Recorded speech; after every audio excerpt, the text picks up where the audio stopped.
And it's an honor to be on the same panel with current and former mayors of Curitiba with their innovative solutions for public transport. I don't know how many of you know the story, but I'm sure they'll share with you. Jaime is a fantastic speaker on top of that. He's got so many wonderful ideas for how to really redo a city in the sizes that he's dealing with. It's almost a country. So I think it's you're in for a great treat. We're dealing with the question of how to get people who don't want to go into public transport, who need a car, to get away from killing people, not by running over them, but by the emissions of their tailpipes. And I don't know how many of you know, but recent studies actually show that the health hazard of cars in cities kill more people from heart and lung diseases than actually the bumpers do in car accidents. And so imagine if somebody came up and said we can stop all the car accidents in Israel. How big of a thought that would be. It ends up that if we stop the emissions, we'll save twice as many people in Israel. We actually know that in Israel more than any place in the world. We run an experiment in Israel called Yom Kippur, in which we can actually measure the reduction in emissions on an annualized basis. Every year we measure it, and the numbers are staggering.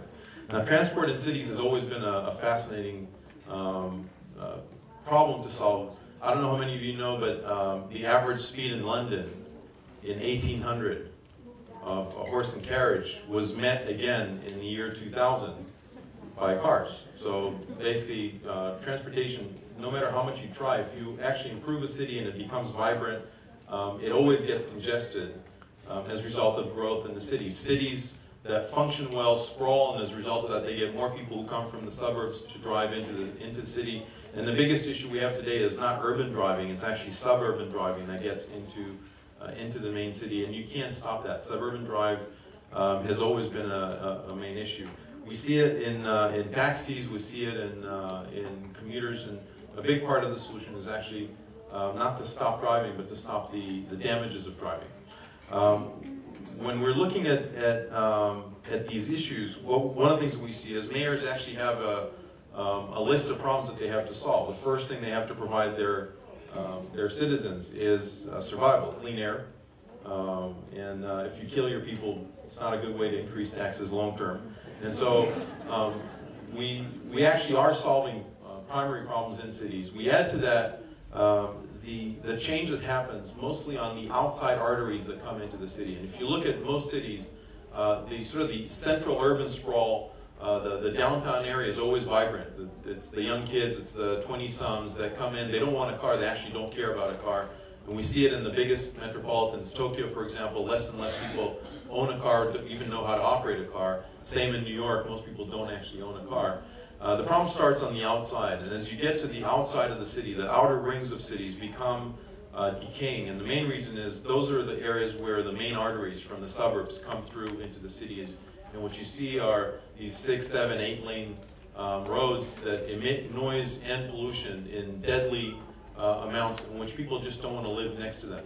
Now imagine these arteries go with cars but without any emissions. And what happens is a very interesting, significant shift in the value of the housing in that area, a significant shift in the value of the land, re-urbanization in those areas, and as a result of that, a significant increase in taxation.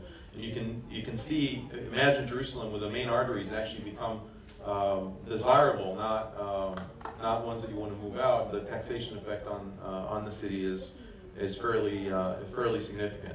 Now all that can actually happen. We're doing that. We're seeing it happening in various cities. The partnership that we have with France is an interesting one. There's a reason why France is leading in electric transport. The main reason is they have an overabundance of electricity. They went to the nuclear generation of electrons. They have overabundance of electricity, and they want to push electrons as the means for transport, which is the exact same reason why New York moved away from electric cars back in the early 1900s. In 1901, 02, if you measured the number of cars in the streets of New York, there was an equal amount for gasoline and for electric.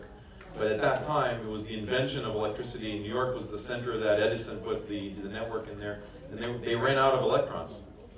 But oil became cheap and abundant because nobody used it to light up their houses, and so oil became the preferred mode for transport.